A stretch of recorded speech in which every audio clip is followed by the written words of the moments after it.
आरोपी बरी हो गए, उन्हें इंसाफ मिल गया है, लेकिन पीड़ितों को इंसाफ कम। इस बीच जो सियासी प्रतिक्रियाएं आ रही हैं, भारत पर आतंकी हमले होते आए हैं। पाकिस्तान के माध्यम से स्टेट स्पॉन्सर टेररिज्म हो, क्रॉस बॉर्डर टेररिज्म हो, उनको कवर करने के लिए इन्होंने ये भगवा आतंकवाद, भगवा टेररिज्म सिर्फ वोट बैंक की राजनीति के लिए, कांग्रेस ने इसके साथ हिंदुत्ववादी संगठनों को भी जोड़ने का काम किया, आरएसएस जैसे बड़े संगठनों को भी जोड़ने का काम किया। लेकिन आज 17 साल की प्रतीक्षा के बाद 17 साल इन्होंने उनको इतना टॉर्चर किया, जबरन कांग्रेस की सरकार ने इनसे स्टेटमेंट्स भी लिए, लेकिन आज दूध का दूध और पानी का पानी हो गया। आज 2008 के बाद, आज 17 साल के बाद सभी लोगों को बाइज्जत बरी करने का काम एनआईए के कोर्ट के माध्यम से हुआ है। आपको लगता है कि एक जो नैरेटिव गढ़ने की कोशिश की गई थी भगवा आतंकवाद का, उसको आज कोर्ट ने खारिज कर दिया? हाँ, भगवा आतंकवाद, देखो जिन्होंने भगवा आतंकवाद ये नैरेटिव गढ़ने की कोशिश की थी, पी चिदम्बरम जी ने, उन्होंने ही 2 दिन पहले ये भी कहा था कि ये जो पहलगाम में हमला हुआ, ये हमले के पीछे जो आतंकवादी थे वो पाकिस्तान से आए थे। क्या सबूत है वो पाकिस्तान से आए थे? मतलब इनडायरेक्टली उनको ये कहना था कि ये भारत में ही आतंकवादी थे या भारतीय लोगों को ही आतंकवादी कह रहे थे। ये भी सवाल मेरे को उनको पूछना है, कांग्रेस को पूछना है। तो ये अलग अलग नैरेटिव गढ़ने का काम, अपनी नाकामी का भी, आतंकवाद को खत्म करने की नाकामी, उसके पीछे छुपने के लिए, वोट बैंक की राजनीति के लिए इन्होंने भगवा आतंकवाद ये शब्द, नया नैरेटिव कॉइन करने की कोशिश 2008 में की थी, लेकिन हिंदू कभी आतंकवादी हो नहीं सकते। श्रीकांत शिंदे को आप सुन रहे थे। सांसद हैं एकनाथ शिंदे गुट से आते हैं शिवसेना के, और देखिए उनकी तरफ से भी वही बात कही जा रही है जो कुछ देर पहले उनके पिता जो डिप्टी सीएम है महाराष्ट्र के एकनाथ शिंदे, उनकी तरफ से अभी हमसे एबीपी न्यूज पर कही जा रही थी कि भगवा आतंकवाद वाली जो एक जबरदस्ती की गढ़ी हुई मनगढ़ंत एक कहानी थी, एक नैरेटिव था, वो अदालत के आज के फैसले से ध्वस्त हो गया है। गणेश ठाकुर हमारे सहयोगी इस वक्त हमारे साथ मौजूद हैं। गणेश, कहीं ना कहीं अब सत्ता पक्ष को वो हथियार मिल गया है, तुष्टीकरण की राजनीति कैसे यूपीए और कांग्रेस के समय में होती रही, और साथ ही साथ वो दोहरे मापदंड जिसका जिक्र अभी कुछ देर पहले एकनाथ शिंदे ने भी किया कि साहब धमाके जब होते थे तब ये कांग्रेस और यूपीए सरकार के लोग कहा करते थे कि आतंकवाद का कोई धर्म नहीं होता, लेकिन मालेगांव के अंदर धमाका हुआ और मालेगांव के अंदर जैसी जांच एजेंसी ने जांच शुरू की और एक के बाद एक जो नाम सामने आए, तो फौरन यही कांग्रेस और यूपीए सरकार के लोग थे जो कूदकर सामने आ गए, भगवा आतंकवाद, हिंदू आतंकवाद, सारे नाम देने शुरू कर दिए। जी बिल्कुल, सैफरन टेररिज्म उसको कहा गया था और इसी नाम के तहत ये पूरा मामला भी चलाया गया था।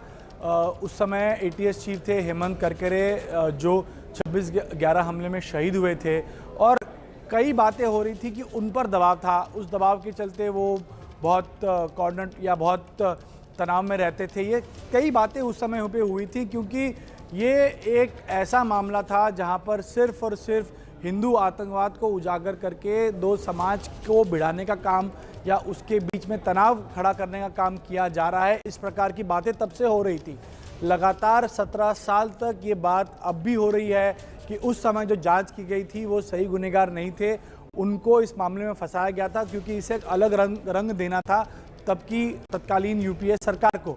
तो ऐसी स्थिति में आज उसका कहीं ना कहीं भाजपा हो या तमाम जिनको कटघरे में खड़ा किया गया था जांच के दौरान, वो तमाम लोग बात करेंगे और कहेंगे कि देखिए साहब, हम तो तब से कह रहे थे कि हम तो इसमें फंसाए गए थे, हमारा कोई लेना देना है नहीं। लेकिन सवाल यही बनता है कि अगर इन्हें फंसाया गया था तो आखिर सही गुनहगार कौन है, वो कहाँ पर हैं, क्या उन तक जांच पहुँचेगी?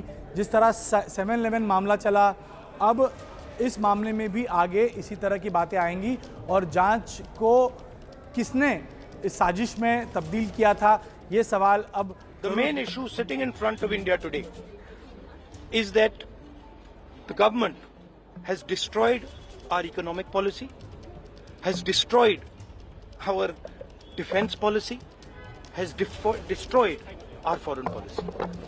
Okay? They are running this country into the ground. You people don't say it. You people want to talk about other issues, right? But they are running this country into the ground. Prime minister एक ही व्यक्ति के लिए काम करते हैं, अदानी। सारे के सारे स्मॉल बिजनेसेस उड़ा दिए। आप देख लीजिए, ये डील होगी, ट्रंप डिफाइन करेगा ये डील कैसे होगी, और मोदी वो ही करेगा जो ट्रंप कहेगा। Thank you.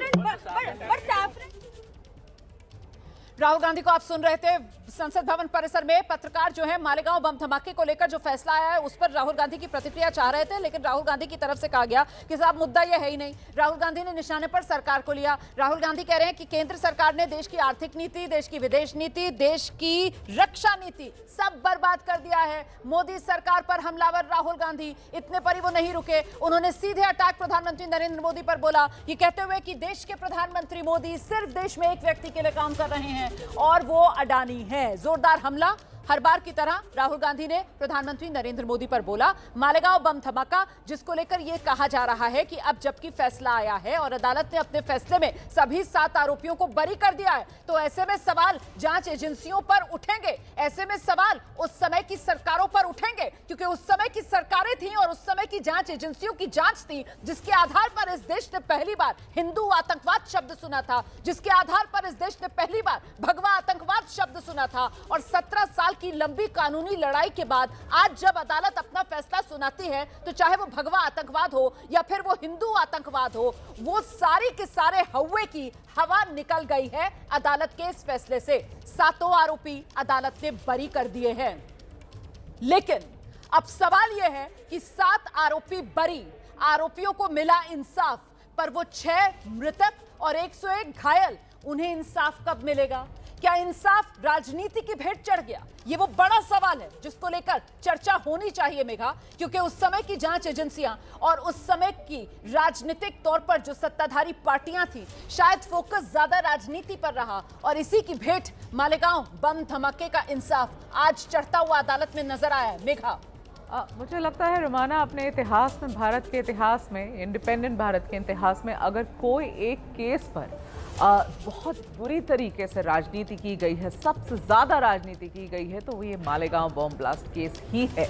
आप याद करिए कि, और अब मैं आपको ये बात अभी याद दिलाना चाहती हूँ, दर्शकों को भी ये बात बताना चाहती हूँ, हम सब, मैं खुद ही उस वक्त महाराष्ट्र ब्यूरो, वहाँ की बॉम्बे ब्यूरो संभालती थी, और मुझे याद है कि जब ये ब्लास्ट हुआ था तो पहले शुरुआती कुछ दिनों में ये बात जो लोकल